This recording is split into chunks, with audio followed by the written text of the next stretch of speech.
Welcome to another episode of Recovery Dialogues and Sober Stories, where we delve into the inspiring and transformative world of addiction recovery.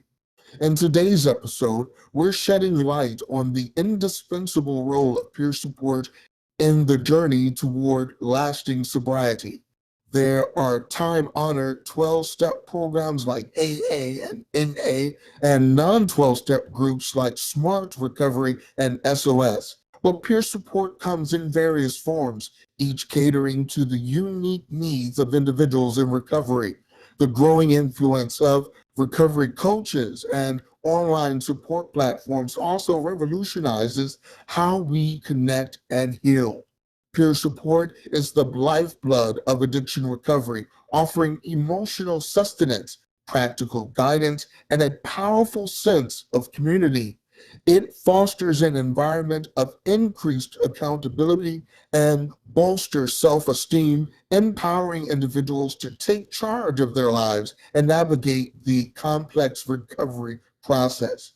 Join us today as we explore the many facets of peer support and how its integration into recovery programs can make the road to sobriety a more manageable and fulfilling journey for all. So grab a seat, tune in, and embark on the enlightening and empowering conversation together. Today, an extraordinary guest is on the show to expound on this subject. Cheryl Brown Merriweather, the VP and Executive Director of the International Center for Addiction and Recovery Education, ICARE, is our podcast guest today.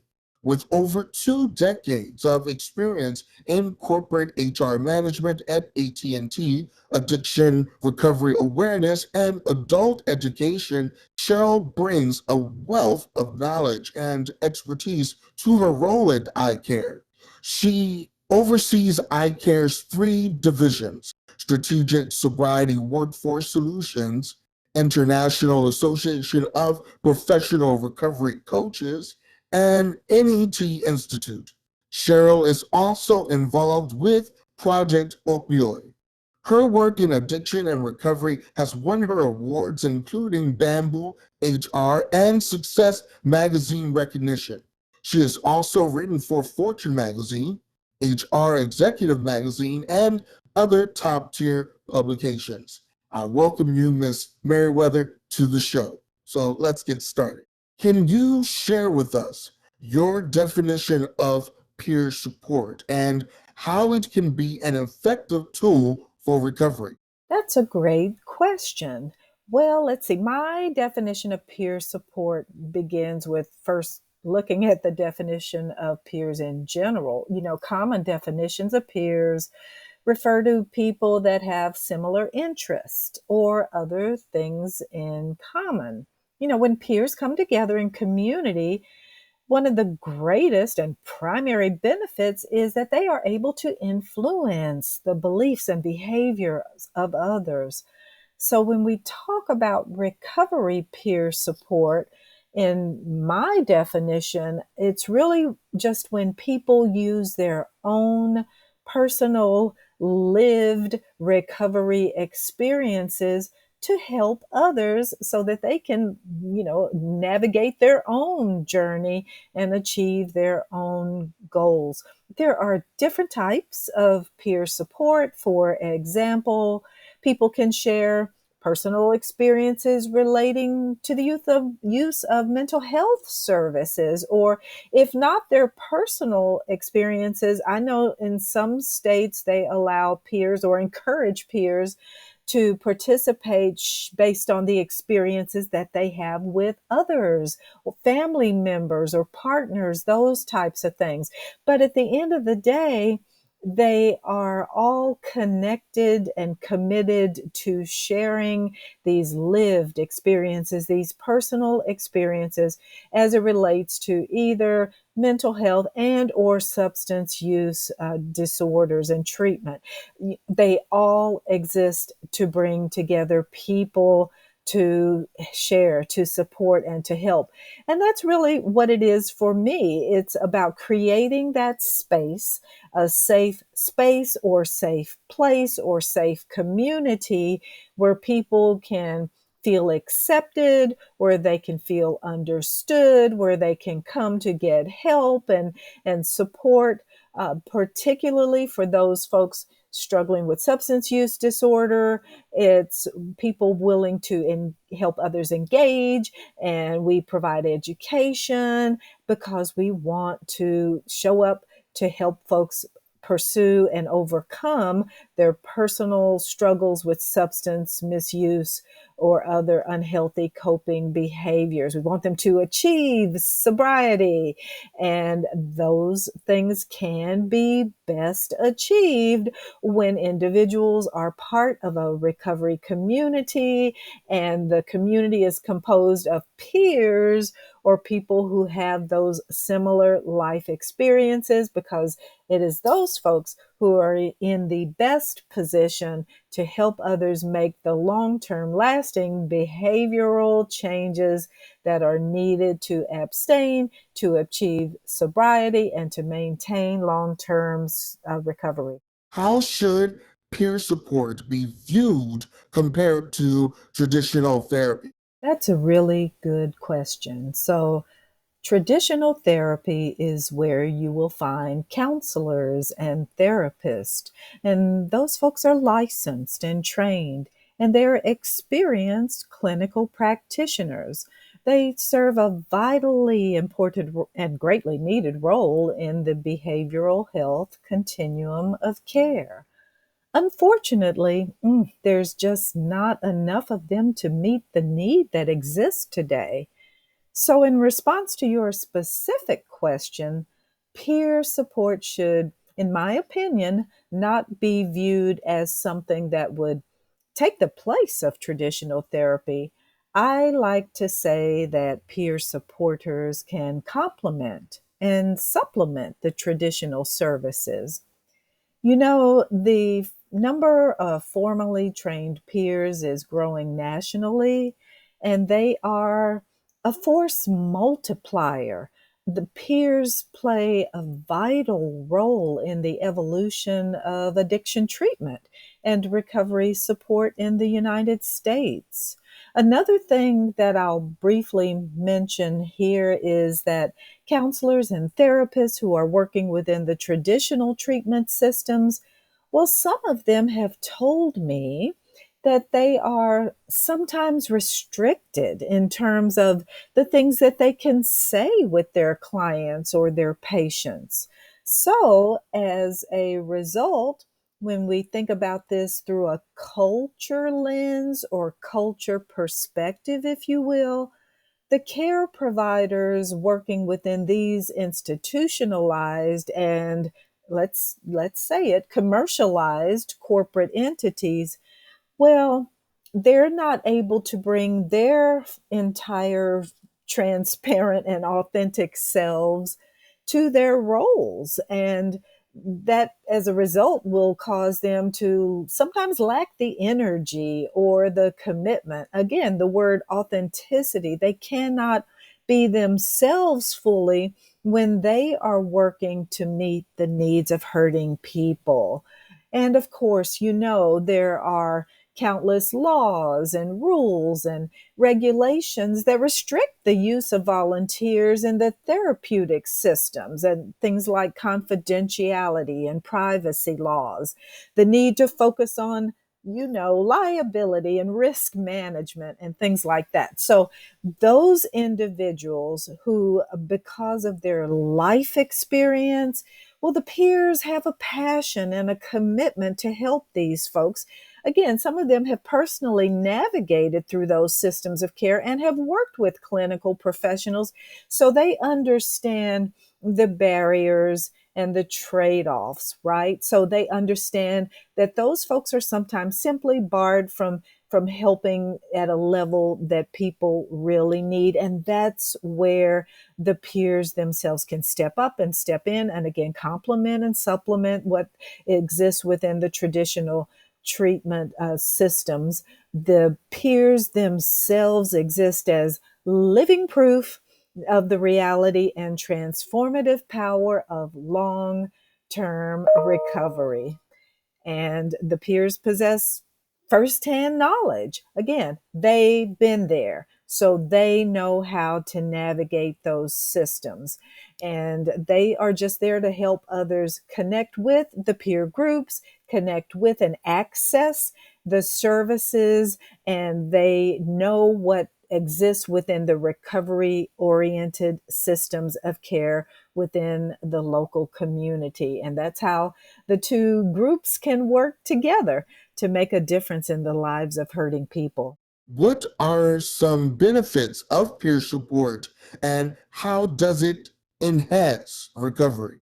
That's a good question. Let's see, let's start with the basic. First and foremost, peers are able to influence an individual's choices and consequently their associated behaviors as it relates to their use of drugs or alcohol, both in terms of the amount and the frequency of substance misuse on the way while they're on their way to achieving and maintaining their sobriety. So that's the first thing. Of course, we want to help an individual be intentional and mindful and aware of what they're doing so that we can support them and help them to decrease the frequency and an amount of use of a substance. And we also, as peer supporters, are able to help individuals stick with their treatment plan.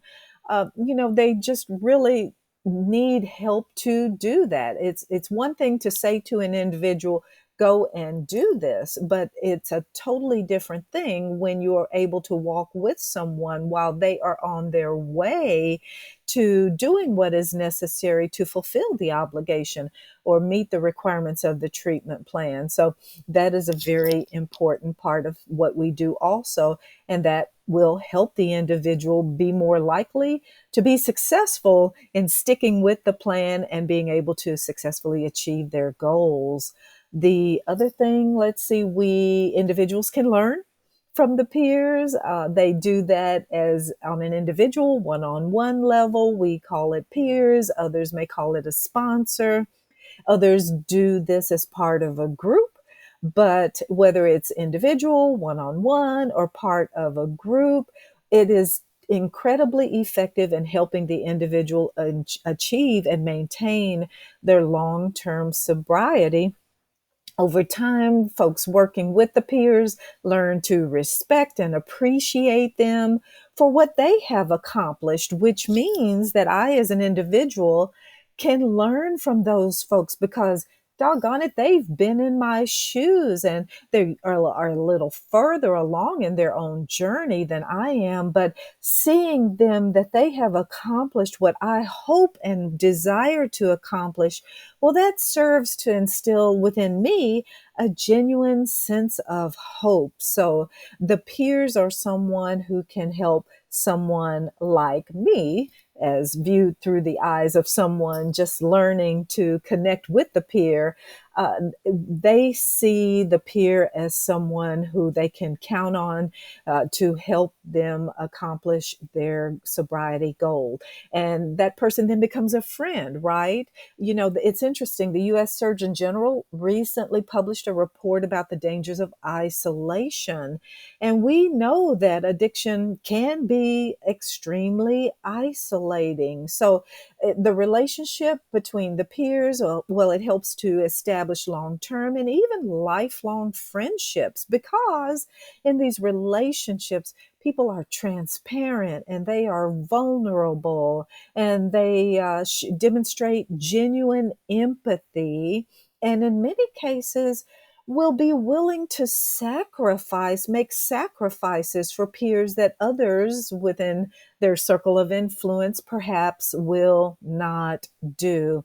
And I think, lastly and most importantly, peers know how to hold individuals accountable for their actions. And we're able to do that in ways that folks often don't get from other forms of treatment. And a counselor or a therapist can say, go do, but they're not always able to follow up and hold the individual accountable, at least not in real time, and provide the support that is needed to help hold the individual accountable as they're sometimes facing difficult choices. So, peer support in addiction recovery is unique in that regard because the peers are able, with permission, and that we have an agreement right among the participants in this agreement, to that it's okay for us to provide a form of peer pressure that is understood, that it's solely focused on helping the individual abstain from substances. So therefore, we are working together as a team to help the individual achieve their personal sobriety goals. That's what makes it so effective and so powerful. How can peer support help individuals struggling to connect with others or lacking a solid support system? You know, it's sad, but it's also very true that not everyone has a strong or supportive family system. Addictive patterns of behavior strains and often destroys close personal relationships over time. And as a result, peers are able to do for an individual what their own family is not able to do. Maybe they're not trained in how to handle an individual struggling with a substance use disorder, or maybe they've tried and failed repeatedly to properly support the individual struggling with a substance use disorder, or maybe the family system is contributing more to the addictive patterns that we see reflected through the life of the individual struggling to overcome the substance use disorder or the addictive behavior. So, when it is true in those circumstances that the individual cannot get the help that they need, either from their family or from others in their environment, maybe they're part of a social group, or they may be in college and they have roommates, or it's fraternity sorority groups that are contributing to some of their unhealthy choices and behaviors. Well, if the individual is able to connect with a recovery community to assist them, the peers that have been trained and are qualified and knowledgeable and experienced, well, these are the folks that can step in and step up and are willing to help the individual get on the right path. The peers are sincerely motivated by wanting to help the individual, again, achieve and sustain long term recovery. They genuinely want what is best for the other person. And the individuals who are part of a peer group, well, they achieve a sense of belonging to the group, which is something that they may not otherwise have. As humans, we just sometimes need help to find our place in the world and to figure out what is our purpose, our unique purpose for being. In many cultures, this foundation is established within a family unit, but when a person lacks the family unit or other close community systems, then being a part of a peer recovery group can help with that. In the peer community, again, we talked about it before, people openly share their stories of resilience, and these are truly inspiring. This allows people to see themselves in the stories of others, which is why I encourage folks to share their story. The connection is personal. It creates a bond among the peers that is long lasting, if not lifelong lasting, and it provides a sense of purpose and meaning that can come from what is truly often a very messy journey on the road from addiction to recovery. Can you share practical ways to build community and connection within a peer support group? The key word here in your question is practical. Can I think of some practical ways to build community and connection within the peer support group? In the work that I do, I talk a lot about psychological safety. Now, you may think or some folks may think that's a clinical term. What the heck is psychological safety? But above all else, it just refers to creating a safe place or a safe space, if you will, where people can feel safe psychologically, emotionally. The people that are here in this space with me accept me. I am not afraid to open up and be transparent. Those are the things that we're talking about when we reference the term psychological safety.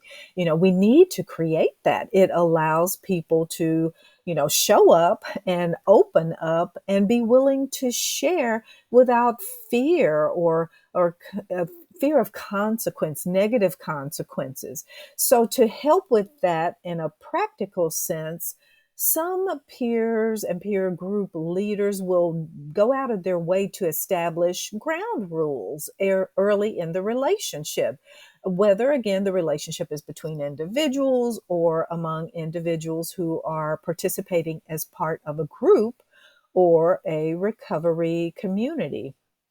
So, how do we do that? Well, first, we lead by example. We set an intention, if you will, to develop positive relationships with others. And we can do that ourselves by being transparent and curious and self reflective. Again, as a leader, it is really important for us to lead by example. So, I earlier mentioned that it's important to share your story. It may take a while to build up the courage, but once you do, you find out how powerful those stories are. So I share my personal, stories appropriately. I share my thoughts and my feelings. I share experiences and encourage others to do so as a way to facilitate engagement. It's about through the communication showing that we respect one another. We are also able to protect and guard boundaries. If an individual says, I don't want to go there, I don't want to talk about that. Well, in that time, in that season, we need to respect that. There may be another time when an individual is ready to open up and share about that. So again, that's how we build trust. We talk about protecting confidentiality. Things that are shared in the group are intended to stay within the group unless there has been agreement otherwise. An individual may say, I don't mind if you share that with others, but absent that, as a practical matter, what is said in the group stays within the group. You find doing this work that small things matter, even down to, do we arrive on time? Do we stay for the duration of the meeting? And if you're not going to be there, do you know who to call or contact to say, hey, something's come up, I'm not going to be able to make it? Those things may seem small and insignificant, but when you're forming a group, you want to be able to trust that people respect the practical things that the group has established as a way to do the business that they do. By doing so, we create the foundation of trust. And as I think all of us know, if we've been in a relationship where trust was violated, it causes sometimes irreversible and permanent harm in terms of relationships. So as a practical matter, we are intentional. we focus on doing the work that we need to do to create and respect trust and boundaries and those types of things to protect from violations and hold people accountable if they do those things, if they do violate those things that we have agreed to honor collectively. And those are, again, little things, but little things matter, particularly in the early stages of a relationship, because if we do those things well, then we will be able to build upon them and move forward and do the hard work that is really essential to helping individuals achieve their long-term sobriety and recovery goals. How do you approach facilitating a peer support group?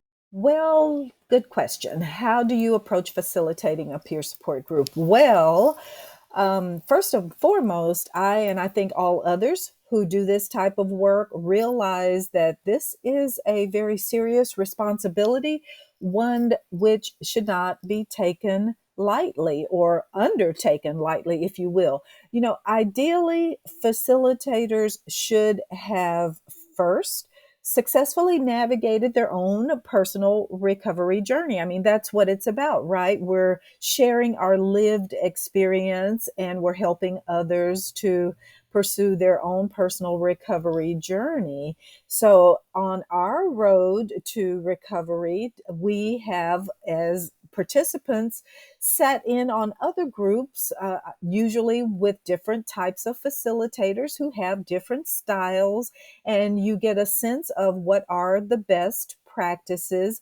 And we like to model those best practices that we have seen others use. And so it is very important that we've navigated our own journey, gotten a sense of what worked for us, what others have done in terms of their techniques and their approaches that have been successful not only in our lives, but in the lives of others. So that's the foundation. And then beyond that, you should, if possible, and really probably necessarily do this, which is to attend and complete an approved training program that is provided by a credible or reputable organization. And there are some out there. I work for the International Association of Professional Recovery Coaches. We train and certify recovery coaches and addiction awareness facilitators and peers.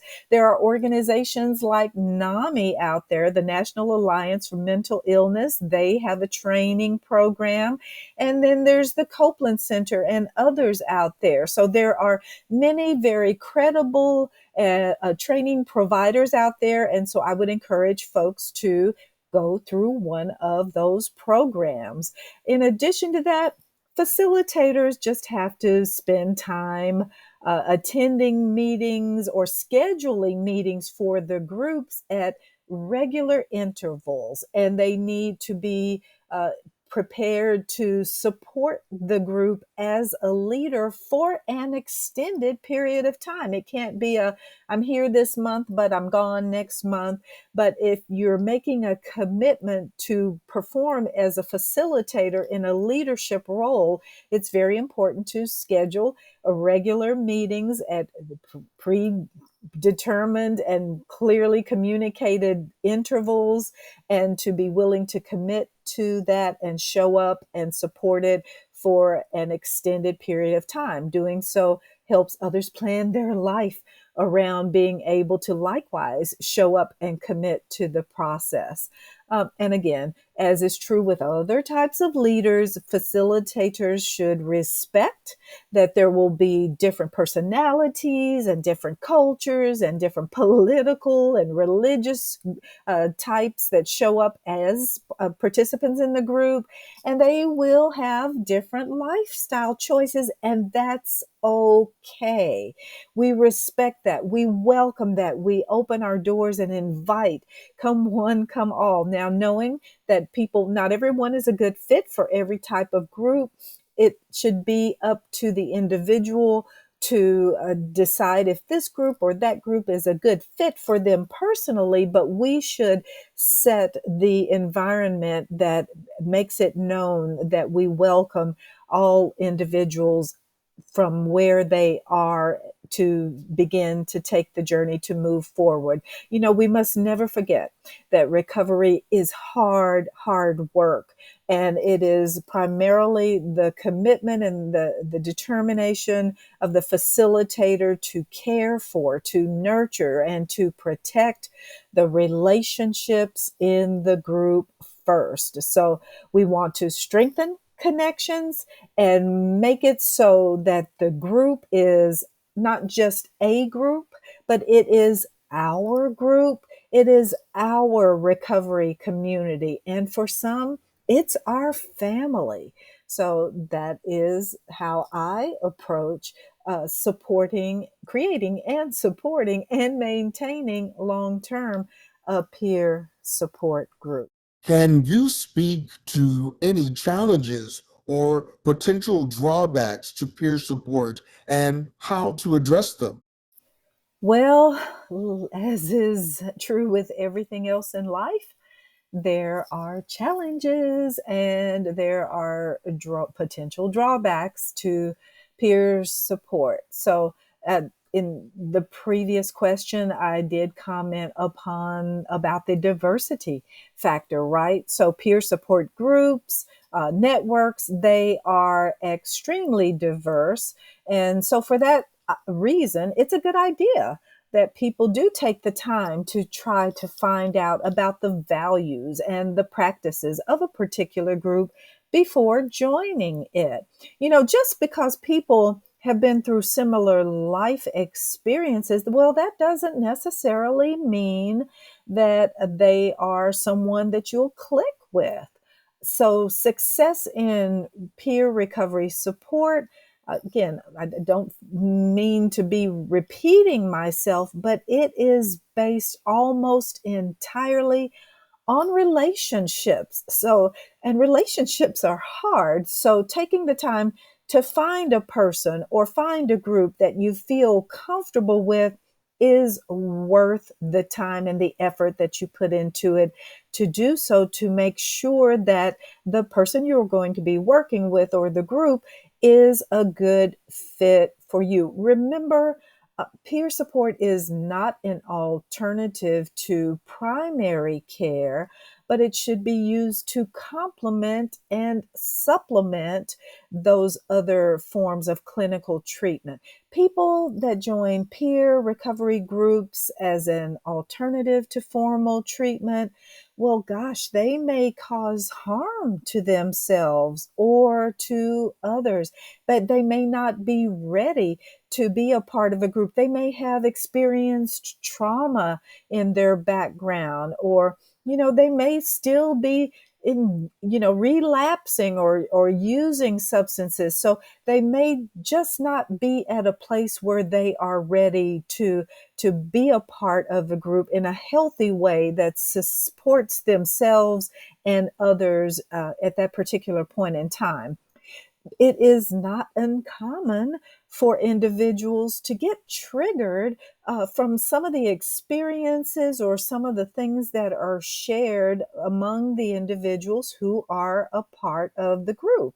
And they may therefore either need to withdraw themselves, or unfortunately, sometimes it does become necessary for an individual to be asked to withdraw from the group for a season and go and seek more individualized or formal treatment services.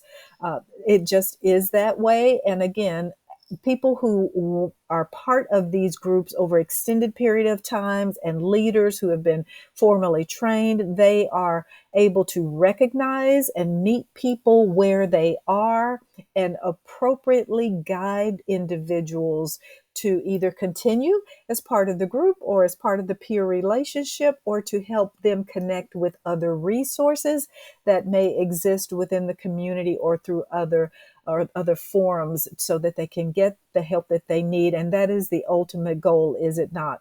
For us to be able to provide the support and help people to get what they need. And if not with us, with others who are qualified to support them. And those, I think, are some of the greatest challenges and most potential drawbacks. But the good news is we know how to address them and deal with them and help others do so as well.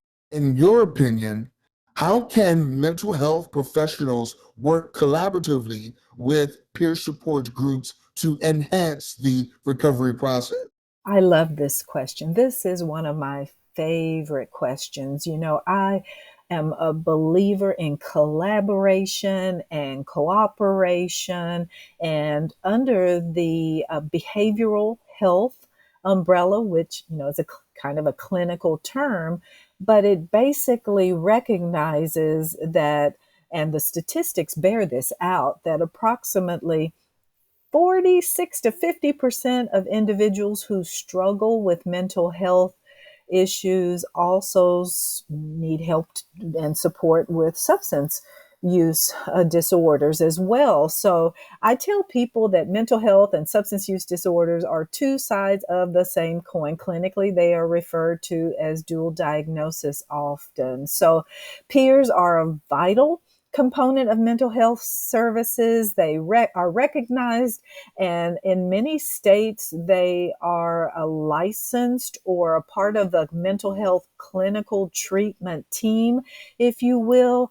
So it's, again, the type of thing that we want to encourage for both the substance use disorder and mental health practitioners to recognize the value of the other party and to be willing to work together to take or provide support to individuals, whether they are coming through the mental health door or whether they're coming through substance use disorder treatment.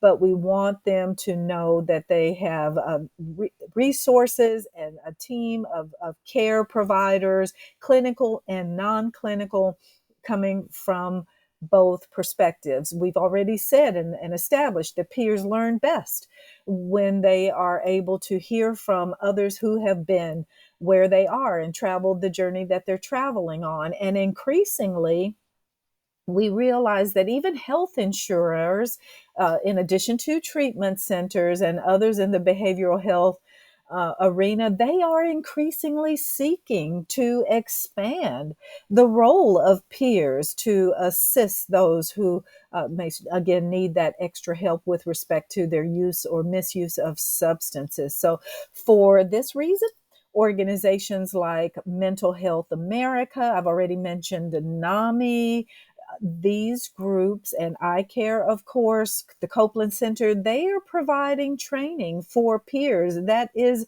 recognized, that is because of the quality of training that these organizations provide.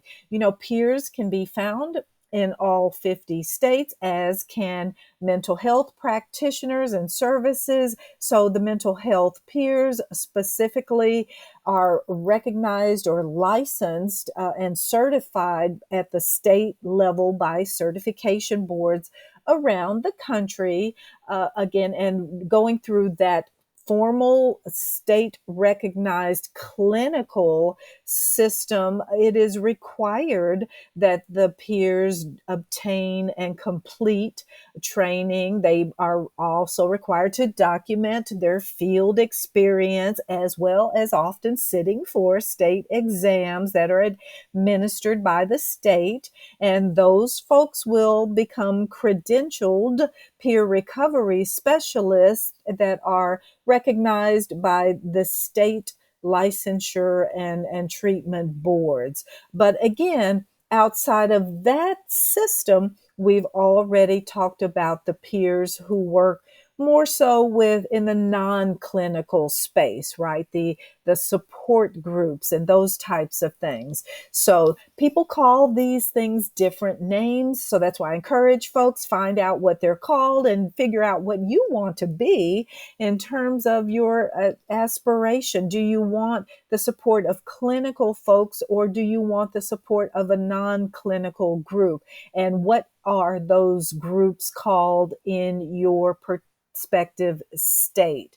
So some call them peer specialists, some call them recovery support specialists, some call them recovery coaches, but regardless of the title, they all model recovery, they all share their knowledge and support individuals to obtain, and the key word here is to maintain, long-term sobriety and recovery in such a way. And it's been so successful that now there is this body of evidence-based, practical, and clinical documentation that supports and now encourages the expansion of this rapidly growing field. Peer supporters are found now in hospitals. They work with veterans and other marginalized or at-risk populations. They work in faith communities, community-based nonprofit organizations. They can be found in prisons. They work again either as part of a formal treatment team in a recovery center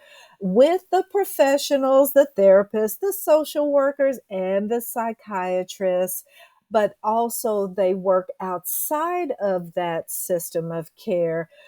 But they are all part of what is called a recovery oriented system of care. And the peers are the ones that show up. And oh, by the way, they know how to help those folks connect with things like transportation, basic need, job care services, child care services, financial assistance, or other forms of education, whatever the individual may need to support their long-term recovery. That is how the peers can be a part of that community of care. And it's just a wonderful thing.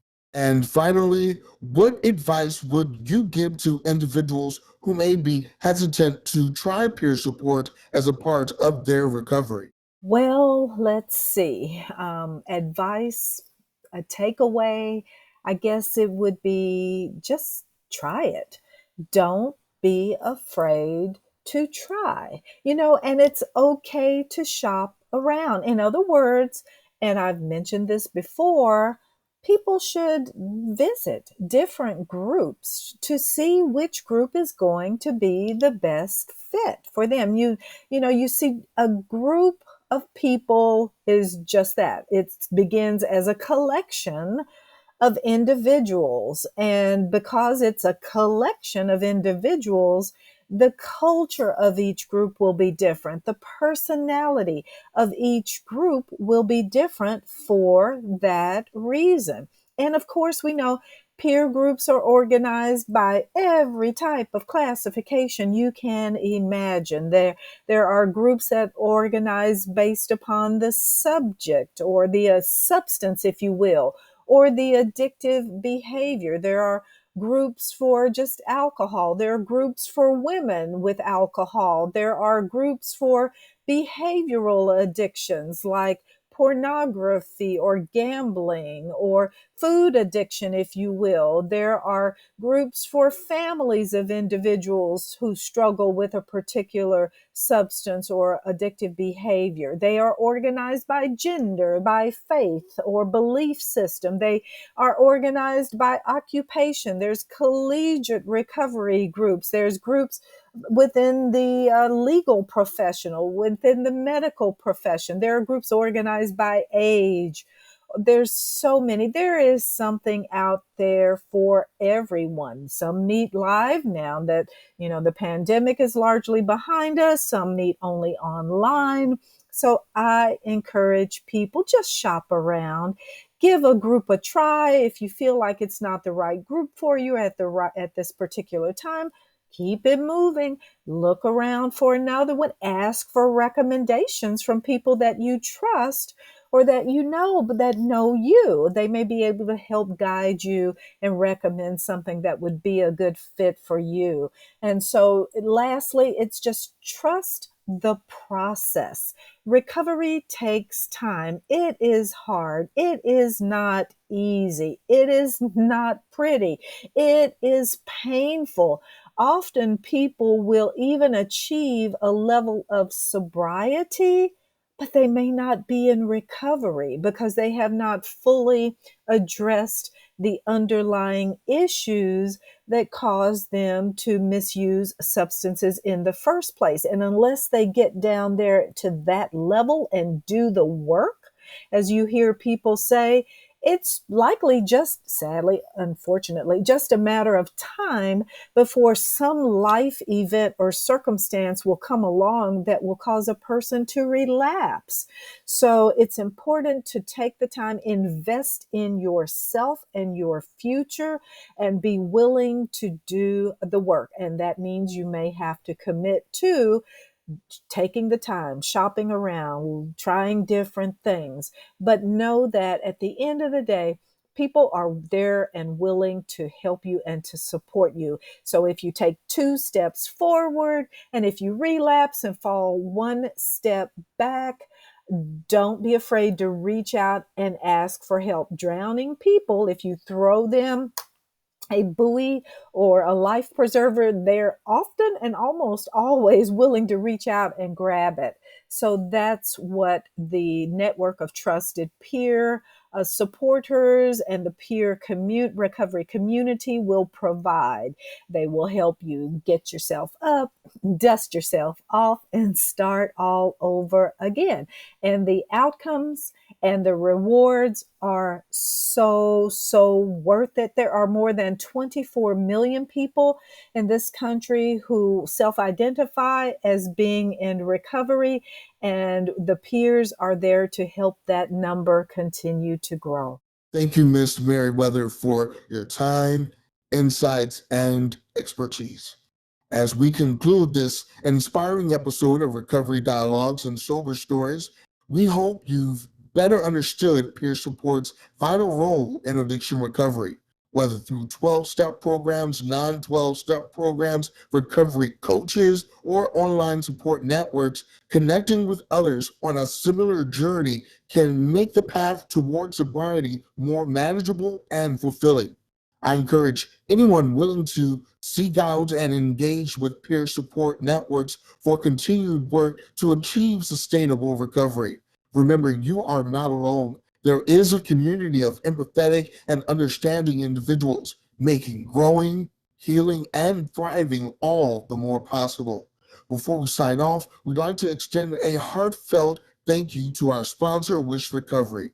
Wish Recovery is a luxury dual diagnosis treatment center that provides the highest level of care and support for individuals grappling with addiction and co-occurring mental health disorders. Their compassionate team of experts is committed to helping clients discover a renewed sense of purpose and a brighter future. To learn more about their comprehensive treatment programs, visit their website at wishrehab.com.